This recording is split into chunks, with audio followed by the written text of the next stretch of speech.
Hello and welcome again to my YouTube channel. I am doctor Mohammad Danish. और आज जो आप लोग के लिए मैं एक वीडियो शेयर कर रहा हूँ, ये वीडियो है UP higher education service commission द्वारा आयोजित असिस्टेंट प्रोफेसर एग्ज़ाम और उसके जीएस के पेपर और सब्जेक्ट के पेपर का एक विश्लेषण। ओके, जैसा कि हम सब जानते हैं कि अभी 30 अक्टूबर से UP higher education service commission द्वारा असिस्टेंट प्रोफेसर का एग्ज़ाम जो है उसका पहला चरण जो है सक्सेसफुली आयोजित करा दिया गया है।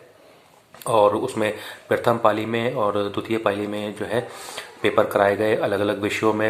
जैसे कि अगर मैं द्वितीय पाली की बात करूं तो उसमें ज्योग्राफी और कॉमर्स का पेपर कराया गया।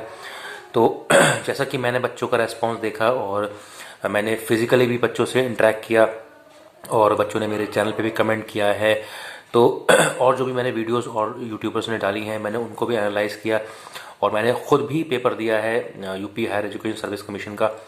तो मैंने उसमें ये देखा कि जो जीएस का जो पोर्शन आया था, जो जीके जैसे बोलते हैं जहाँ लिखा हुआ है, तो उसका स्टैंडर्ड काफ़ी अच्छा था और हम उसे आसान नहीं कह सकते।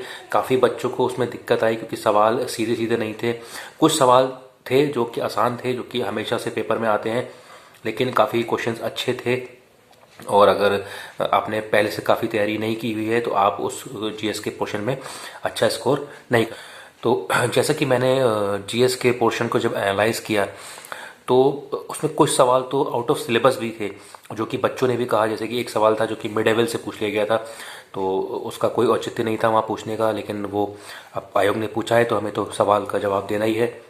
लेकिन अगर ओवरऑल देखा जाए तो जीएस का पोर्शन मॉडरेट टू टफ की तरफ था, मॉडरेट टू इजी की तरफ नहीं कहेंगे।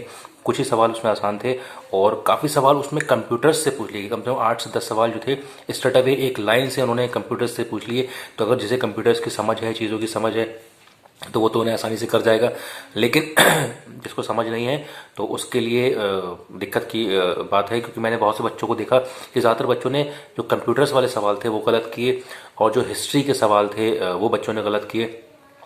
तो जैसा बच्चे निकल के आए तो उन्होंने ये कहा कि सर इसमें ज़्यादातर बच्चों के 10 से 15 के बीच में जो सवाल सही हो रहे हैं 30 में से, जो कि अमूमन बच्चों ने जवाब दिया कि 10 to 15 के आसपास जो है इसमें उनके ठीक हो रहे हैं। तो जो अमूमन तौर पे बच्चों ने जवाब दिया और कमेंट भी कर रहे हैं बच्चे चैनल पे। उसके अलावा अगर हम सब्जेक्ट की बात करें तो कॉमर्स की स्पेसिफिकली मैं बात करूं तो कॉमर्स में जो कॉमर्स का सेक्शन था वो काफ़ी अच्छा पेपर था, बहुत ही स्टैंडर्ड पेपर था। और इवन नेट के अगर पेपर से कंपेयर करें तो नेट के पेपर के लेवल का ही समझ लीजिए या उससे और ऊपर का था। कोई भी क्वेश्चन सीधा सीधा नहीं था, बहुत ही कंसेप्चुअल क्वेश्चंस थे और आपको बहुत पढ़ के सोच समझ के लगाना था। वो क्वेश्चन दिखने में ऐसा लग रहा था कि जैसे बहुत आसान है, आप उसे जब का अटेम्प्ट करेंगे तो उसमें आपका असली समझ आपके सब्जेक्ट की वो पूछी जा रही थी।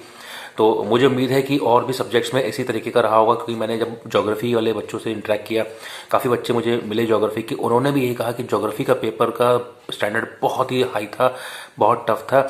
और कॉमर्स का भी जो मुझे स्टैंडर्ड लगा वो बहुत ही अच्छा स्टैंडर्ड लगा, because I have already given the net, qualified net, GRF also. तो मैंने इससे पहले भी एग्जाम दिए हैं नेट के कई बार, और जो नेट का स्टैंडर्ड रहता है तो उस हिसाब से देखा जाए तो पेपर कॉमर्स का बहुत ही स्टैंडर्ड था।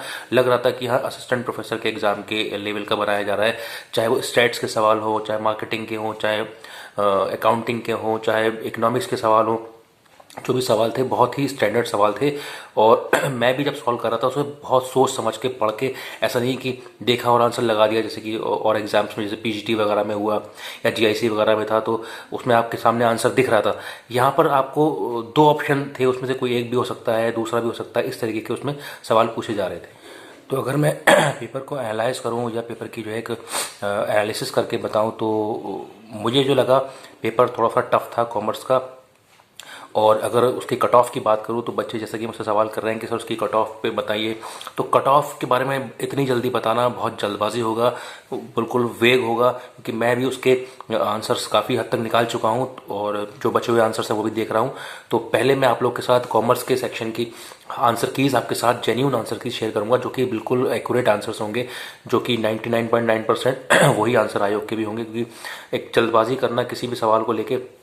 और रही बात उसके पेपर के आंसर्स की, वो आंसर्स भी आपको सीधे सीधे नहीं मिल रहे हैं, अगर आप ढूंढेंगे तो वो कहीं ना कहीं आपको डीप स्टडी करना पड़ेगा, तब जाके उसका आंसर आपको अंदर जाके कहीं दिखाई देगा। ऐसा नहीं कि आपने गूगल पे डाला और उसका आंसर आपको स्ट्रेट अवे मिल गया।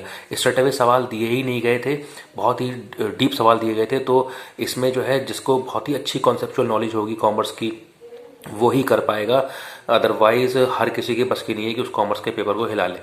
ठीक है, मैं पढ़ा रहा हूँ, काफ़ी सालों से पढ़ा रहा हूँ और मैंने देखा उस चीज़ को, मैं टच में भी रहता हूँ, मैंने स्टडी भी की थी कॉमर्स की। तो मैंने देखा कि सवाल का जो स्टैंडर्ड था बहुत ही अच्छा था, बहुत ही अच्छा पेपर बनाया कॉमर्स का जिसने भी बनाया। और उससे लग रहा था कि हाँ एक असिस्टेंट प्रोफेसर के लेवल का पेपर है और इससे आपकी रियल नॉलेज चेक हो रही है। अदरवाइज ऐसा नहीं है कि हाँ बिल्कुल हलवा पेपर बना दिया और whosoever sits can crack that code. Okay, तो ऐसा पेपर नहीं था।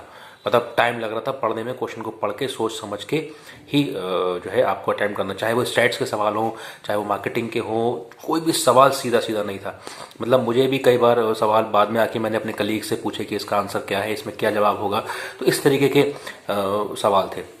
बहुत अच्छा पेपर बनाया था। अब देखिए क्या रहता है। मैं आप लोग के साथ नेक्स्ट वीडियो में कॉमर्स की कट ऑफ तो अभी नहीं, मैं उसके पहले आंसर्स की शेयर करूंगा।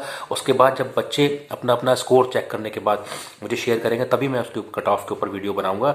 तो मैं आप लोगों से उम्मीद करता हूँ आप लोग जल्द से जल्द अपना स्कोर मैच कर लें और मुझे अपने स्कोर सेंड करें, जिससे कि पता लगे कि किसका कितना स्कोर बन रहा है। उस हिसाब से एक कट ऑफ की सिचुएशन तक पहुंचा जा सके। ओके, तो बाकी मैं एक चीज़ और बता दूं, बहुत से बच्चों ने मुझसे रिक्वेस्ट किया है कि सर अदर सब्जेक्ट्स के बारे में बताइए कि उसमें कितने बच्चों ने अप्लाई किया है और कितना कंपटीशन है।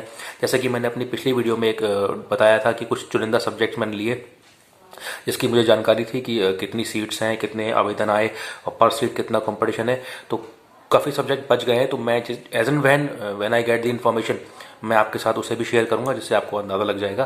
तो धैर्य रखिए, मैं आप लोग के साथ जुड़ा हुआ हूँ। जो भी आपके सवालात हैं, जो भी आपके क्वेश्चन हैं, मैं उसको टाइम टू टाइम आपको उसको रेस्पॉन्ड करूंगा through my videos, through my comment box. Okay, तो आज के लिए इतना ही। अगर आपको ये वीडियो पसंद आई हो तो उसको ज़रूर लाइक करिएगा, शेयर करिएगा और सब्सक्राइब करिएगा मेरे channel Danish career counselling. Thank you very much, thanks for watching.